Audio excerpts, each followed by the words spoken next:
other whistleblowers in the fact that he was not part of Madoff's scheme. He wasn't on the inside. He wasn't part of that company. Rather, he was outside and actually at a competing firm in the industry and was instructed to deconstruct Madoff's strategy, and so that his firm could reproduce his trading strategy to produce those same results.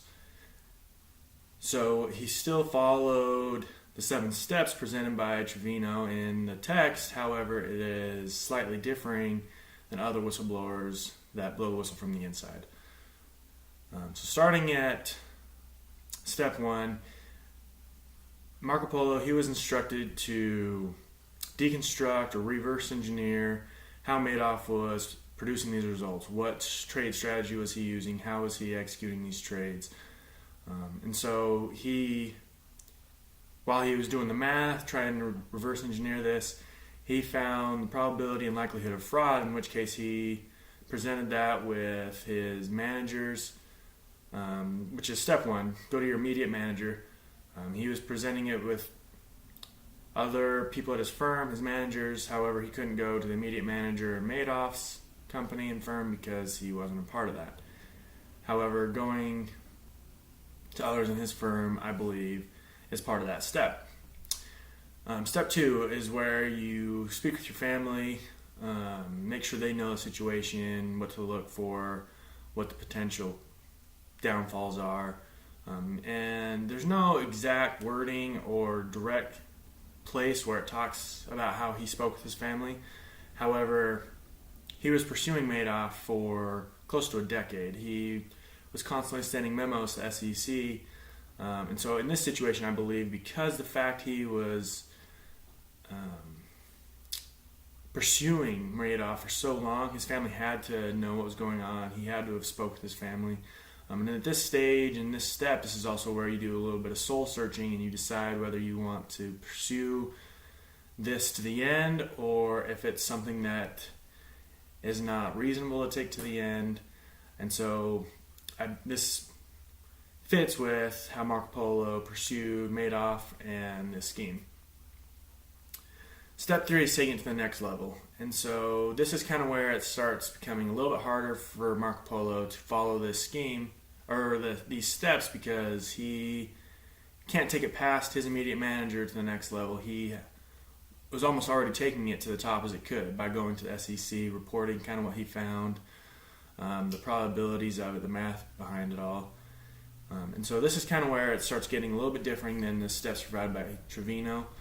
But he obviously had taken it to the next level by going to the SEC and informing them of what he had found. Step 4 is you would be taking it to the ethics officer or an ombudsman. The definition for an ombudsman is somebody that is tasked with investigating complaints of maladministration.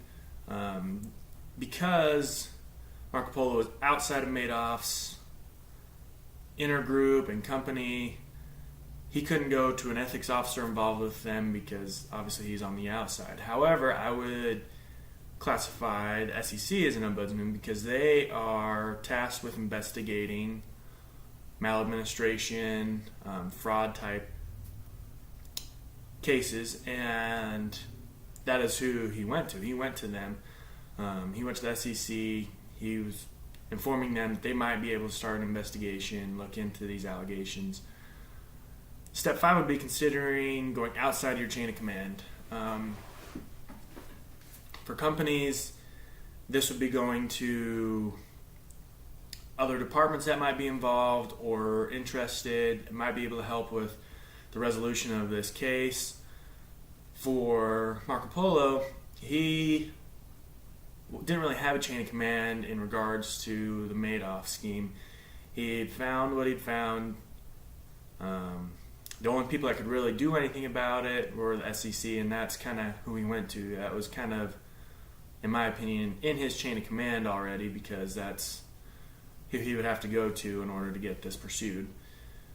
Which is also kind of linked with step 6, which is going outside of the company. This is when all your inside the corporation, strategies, people you can talk to, managers and stuff, has been exhausted. You don't feel satisfied with the results, and so you can go outside the company to try to satisfy that desire. This would be going to the press. This is going to a regulating body for that industry. For Markopolo, it was going to SEC. They're the ones that regulate the financial industry, these trades and stuff, these hedge funds. And that's who he went to. He went directly to them so that they could start investigating Madoff. However, he went to them a total of 5 times, which they didn't begin to investigate at any point of those. And step 7 would be leave the company. If you don't feel it's resolved, you can't be there, participate in it, or it's just something you don't want to or can't handle anymore, then you leave the company. And at this point, you decide if you're ethically obligated to report and continue to pursue this injustice or unethical situation, or just leave and let it go. For Markopolo, he wasn't at the company, so he couldn't technically leave, but this is where we see his great courage, because he had pursued him so relentlessly for so long. Something that's worthy of note, in my opinion, is he admits that initially he had financial motivation. He was a competitor of Madoff, situations like that, and he also admitted that he was hoping that he would get some sort of a bounty for helping get him turned in. However, at some point he realized that he probably wasn't going to get any money out of it, yet he still continually pursued Madoff by going to the SEC, continuing to develop and catch these red flags in order for the SEC to begin an investigation. And so, all in all, this situation is a little bit different than other corporate scandals in the terms that this whistleblower was outside the corporation already, but he had found red flags of the scheme and the fraud, and he showed great courage in going and continually reporting, pursuing the justice for this fraud. And so Markopolo should be applauded for that, and he was able to follow somewhat the steps on how to blow the whistle. However, since it's a unique situation, it was just a little bit of a modified version of those 7 steps.